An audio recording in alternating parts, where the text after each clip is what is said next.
All right, guys, this is day 73 of Startup.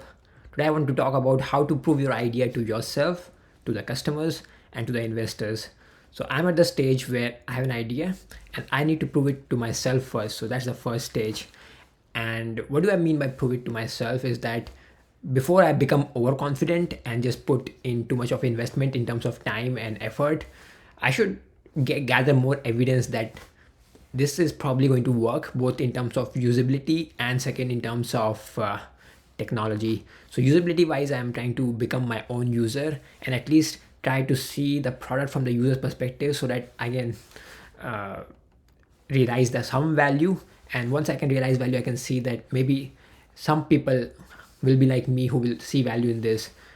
And of course, at this point of time, I'm not building the product, but I can still do some mini experiments by using or replicating or simulating some features here and there.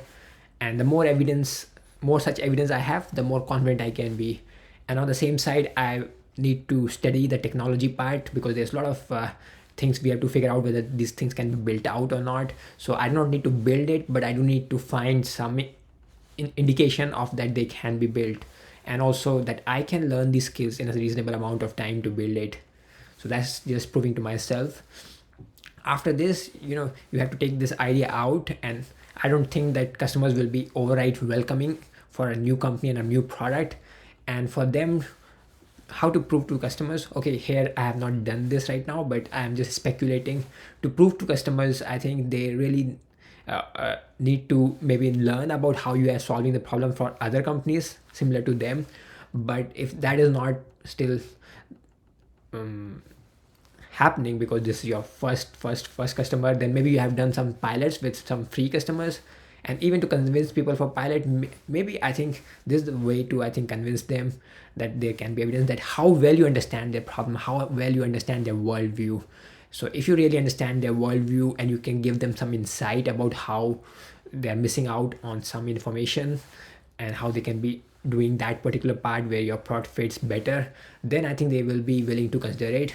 And the third part I do have some understanding about because of my like my friends and my company that I have had in India. So the third part is about proving your idea to investor. So interestingly, for investors, this whole proof is not enough. That the idea is useful for the customers is not enough. You have to also prove for the future. I think investors, when we try to tell them, it's called a story, and the story has to have some elements in the future which you, if you can find evidence to, then your story becomes very strong. And these two elements I can think of right now is the growth potential, like how big the market can be, how big.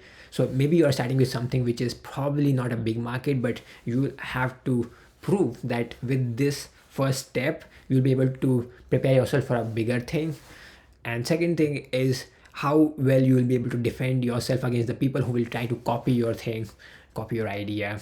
So this is called the moat or the competitive barrier to entry.